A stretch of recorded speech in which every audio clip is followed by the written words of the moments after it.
You are watching the Go Crying the Walk-In podcast. I'm Chef Cholo, and you already know. As usual, we are always powered by Hospitality News Magazine and Hospitality News Magazine Online. If you're one of those people that likes to know about what's happening in the hospitality industry, maybe you missed last night's party or you didn't get to go to the convention, you want to see some pictures, who was there, what was happening, look no further than Hospitality News Magazine and Hospitality News Magazine Online.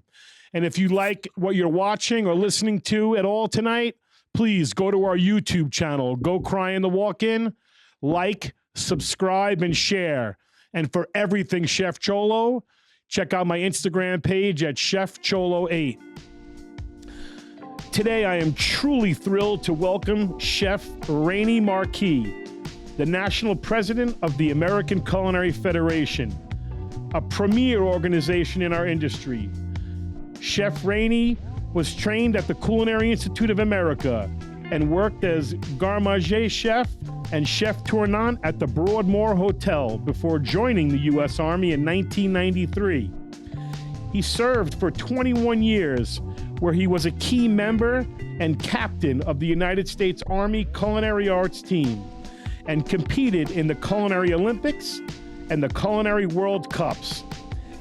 He has been an ACF judge since 2005 and became an international culinary judge through World Chefs in 2014. Chef Rene has made many media appearances, including Dinner Boot Camp for Cafe Mom Studios, and a big win on Alton Brown's Food Network show, Cutthroat Kitchen. He is a corporate chef for Land of Lakes and actively volunteers in the Tampa Bay area, particularly for veterans and the Chef and Child Initiative. His accolades include ACF Chapter Chef of the Year, presidential medallions, and judging the Culinary World Cup.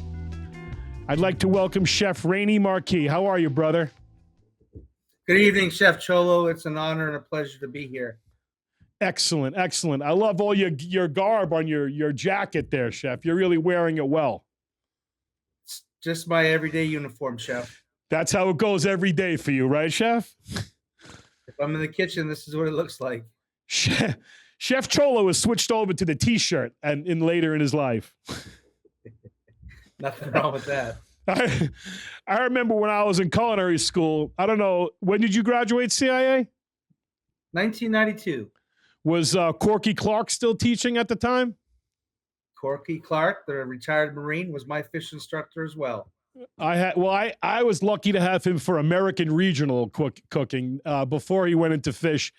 And I'll tell a quick story of Chef Clark. You know, his classes were very rapid and super fast and a lot of information. And we had about 3 to 5 minutes to eat family meal before we had to get back and critiqued on service. So I mistakenly left my hat on the table where we were eating, and I went back in the room and I didn't realize it. And I was sweeping the floor, and he leans over my shoulder and he goes, "Boy," because you remember that's how he talked, "Boy, if you don't have the respect to wear the hat in my kitchen, you're gonna pack your tools and go." And I would have been the fifth kid that got thrown out of that class. And I said to myself, you know what? I'm not going to go. I'm going to sit here and take the beating, but I'm not going to leave. And about a couple minutes later, he rolls up on my back and he goes, "I see you didn't leave, boy." He goes, "I'm going to be on you like stink on shit for the rest of this class." I was like, "Chef, you do what you got to do, but I ain't going anywhere." And I think I earned a little of his respect that night. And, we met each other at Augie's a few times, and, the guy's just a legend. You're lucky he didn't make you do push-ups and make you go cry in the walk-in. Oh, we all cried in the walk-in, brother. We all cried in the walk-in. So, as I mentioned earlier, you're the national president of the ACF, which is really, in my opinion, the only organization for chefs in this country.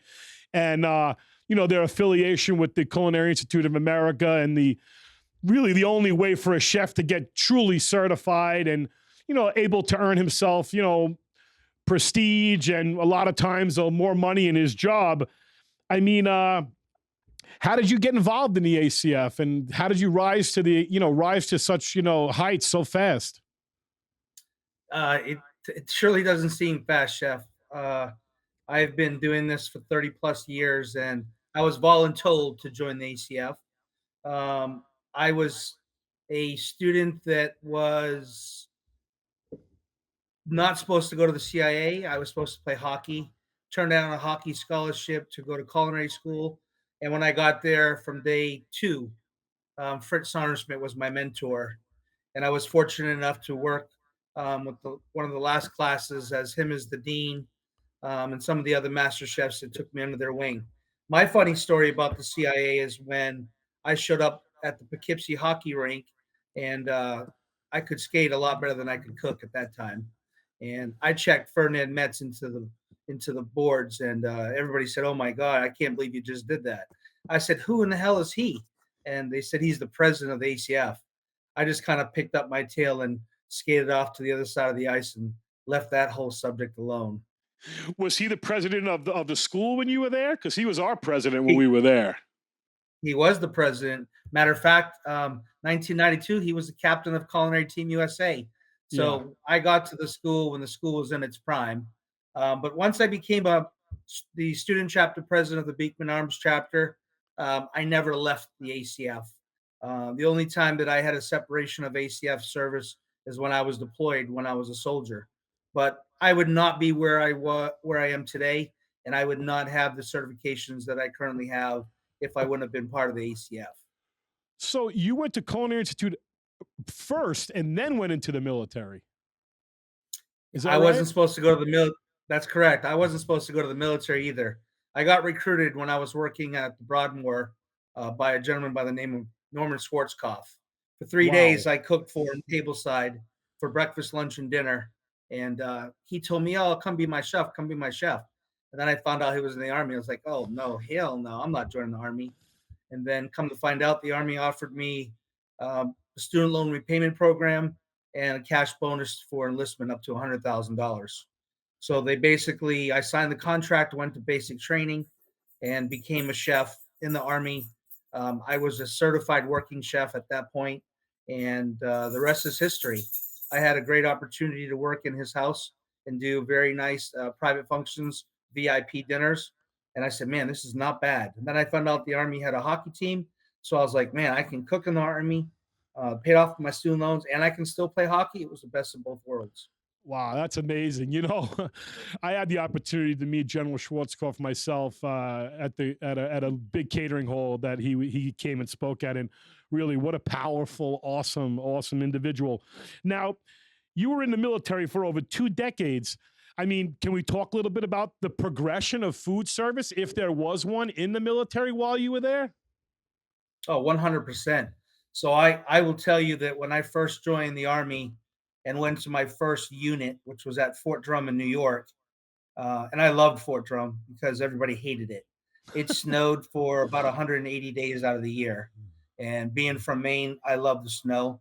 I'm efficient on snow plows. I'm efficient on snow blowers. I'm efficient on uh, snowmobiles. So that was right up my alley. And when I first worked in a dining facility, it was the first a la carte dining facility in the 18th Airborne Corps, which belonged to Fort Bragg, North Carolina. But that dining facility was just renovated, and the renovation included a pizza station, burger stations, a sandwich bar, a salad bar, nacho station. So the Army at that time, that was the first dining facility in the Army to be the a la carte facility. It was the premier facility, and that was just the beginning of the transition of military food service. I always tell people that everybody thinks that Army food service is like Beetle and Bailey, and they give you a metal tray, and then you take off and they fill it up, and then you go taste your food on the way out. That's the old military. That's when they had mess halls.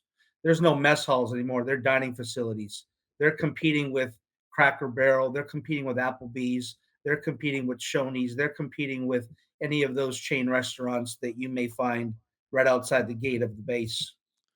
So we're not talking about MREs anymore, chef. MREs are still there. There'll always be combat fuel rations. You Yeah, can't take Applebee's with you in your cargo pocket, but you can you surely can't take do it. MREs. No, I mean, like, I guess like anything else, I mean, when soldiers had the opportunity to eat food cooked by a professional chef in a professional manner, I'm sure it made people just happy about, happier, let's say, about, what they were doing and why they were there. Am I right? 100%. I mean, there was a program called Skills for Stripes. Basically, if you had a degree, they were giving you bonuses to join the military, and that's still true today. I will tell you that the Coast Guard right now is offering up to $50,000 for chefs who are certified or chefs who are culinary educated to join their force. And the reason why they're doing that is because they don't have to spend the time to train them. They've already Right. been trained and they've already either been certified or have a classical approach. I tell people who went to a 2 year degree, uh, whatever you put into that 2 year degree is what you get out of it. But the best part of the story is for most people, they don't understand it. That 2 year degree that I got from the CIA took about 8 to 10 years of restaurant life experience that I got in that short 2 year period. Yeah. I mean, like, I went to the CIA as a young person. I mean, my first month there, I was 19 years old. And, it was such an intense program. I really didn't start to understand what we even learned until many years after graduation. And things started to click. And I was like, oh, that's what that was all about. And really, that's what we were doing. I mean, people would think you leave the school with just a big recipe book and a list of pots and pans, but it's really not. They get you ready for, a very hard profession. And it's funny that you went to the military because during my time in school, there were plenty of guys that were there, on the GI Bill. So I had seen a lot of guys in the reverse of what happened to you, Chef. Yeah, and they're still doing that today. One of the great things about people who are changing careers or they have a passion for cooking is they're actually going to use the GI Bill at the CIA. Um, the other part I wanted to mention is that the CIA actually prepared me for life, and then when I went to Army basic training, it was a joke. Having a drill sergeant stand up and yell in my face, that was no different than what I got in Hyde Park. No, I you're know that right. the times have changed, but it was easy for me. Yeah, you could tell by the level of student now that it's definitely not like it was when we were there, sir. Yes, sir. Definitely not. I know you give back a lot to the Tampa Bay community, where you live, and you're feeding people that need resources and stuff like that. I mean, what got you into that kind of stuff? Well, it's a combination of military service and a combination of ACF. The ACF was when the ACF was stood up, the whole intention of the ACF was to give back, and it was to take care of and feed people and make sure they were getting wholesome meals and make sure that our profession actually got in 1976 by Joe McLaughlin. It got aligned with the American Culinary Federation so that our profession could get certifications. And the giving back part is really just about we see homeless veterans and we see the system needs help, but for us as a community, we can make a larger impact by the movement of food. And I think we do this locally, but we also do this nationally and internationally. There's different programs like International Chef's Day, the Chef and Child program. All those programs exist around the ACF and World Chefs. Yeah, absolutely. Now, I spoke earlier about, you getting into a lot of this judging. I mean, was that was that something again you were asked to do, or was this something that you always kind of wanted to do? I mean, I think it's a lot Oh, of no. pressure. It's a lot of pressure judging, other guys and your peers and things like that. I mean, I find a lot of pressure in that. So you don't just wake up one day and you get bestowed a judge. You have to compete and you have to meet at the criteria and receive and earn many gold medals in different categories to become an ACF judge. We have the highest standards of judging. Matter of fact, a lot of chefs are intimidated by the ACF standard, and sometimes they don't compete if the ACF is involved because of the high standard. But basically, my mentors, after going to so many competitions, I used to subsidize my income from the Army. Every time there was a competition on the East Coast from Atlantic City to Myrtle Beach, I would get in the car on the weekends and I would go and compete. And we had a group of guys on the USACAT team, which is the Army's culinary arts team. We used to all go to competitions and we'd get first, second, and third place every place we went.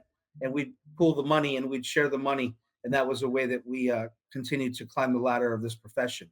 But you don't just become a judge; you have to earn that spot. And I'm not intimidated by judging because for me, judging is giving back to my profession. It's a volunteer status. No one gets paid for this.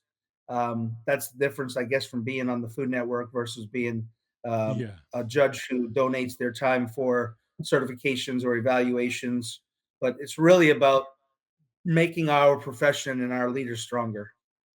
You spoke about the Food Network just now. I mean, what was that experience like with on Alton Brown show and that kind of stuff? So there's a lot of history there too. Alton Brown came to our conference in Orlando in 2012, and he was like, "Hey, do you want to be on my next show? I got a new show coming out." And I said, my wife and I giggled and said, "Absolutely." So about 3 months later, I was off to California to Food Network, and I applied to a lot of other Food Network shows, but Alton Brown brought me on Cutthroat Kitchen. I was actually on episode one, season one, episode seven, Tiny Tools, Big Problems, and there was one other ACF chef in the group of four of us, and I basically used my cooking skills and sabotages to get to victory. I After I mean, got done with that show, I applied for other Food Network shows, and they're like, "No, you're overqualified." they were Um, scared I of you, did get on chef. the I did get on the taste, but unfortunately, they sent me tickets on the 3rd of July of 2013, and they told me I had to be there on 4th of July, and I had a very large barbecue for my boss that I was working for at the time at MacDill Air Force Base, so I couldn't go to that, unfortunately. Yeah, I mean, That was with Anthony Bourdain. oh wow, that would have been a great experience. I mean, all us chefs have that experience where the job has gotten in the way of something else. I mean, I think we could all tell that story, right? Oh, 100%. We give up so much each and every day and every week, whether it's friends or family. No one in this profession understands unless you're in it. Well, nights, weekends, and holidays, when everybody else is celebrating, we're the ones doing the work. We're making it happen, right, chef? Absolutely. So, I mean, a busy guy like you, do you have time for things like, like fun things like social media or television or anything like that? My wife is also a chef, and she has a very extensive job as well. She is also certified. She has been inducted to the American Academy of Chefs. Um, we celebrate our life with food, and when we're not cooking it, we're watching some of it on the Food Network. But this experience of being the ACF national president was nothing that I thought of ever doing, and come to find out, being the first retired military veteran to be in charge of the American Culinary Federation, I think I made my way. I think that I've set a standard of excellence that people will want to follow when I'm finished with the ACF. You only can serve two-year terms as ACF president, so I'm in my first term, second year, and if I'm elected again, then I'll get to serve another 2-year term. But to be honest with you, my intentions of working for the membership of the ACF is to fix the ACF. The ACF lost its way. Previous leadership and previous um, presidents have not focused on the importance of why the ACF is what it is, and we need to take care of our members. This is a member-driven organization made for and run by the members, and then we have staff that augments the decisions made by the members. And leading into COVID and after COVID, we lost our way.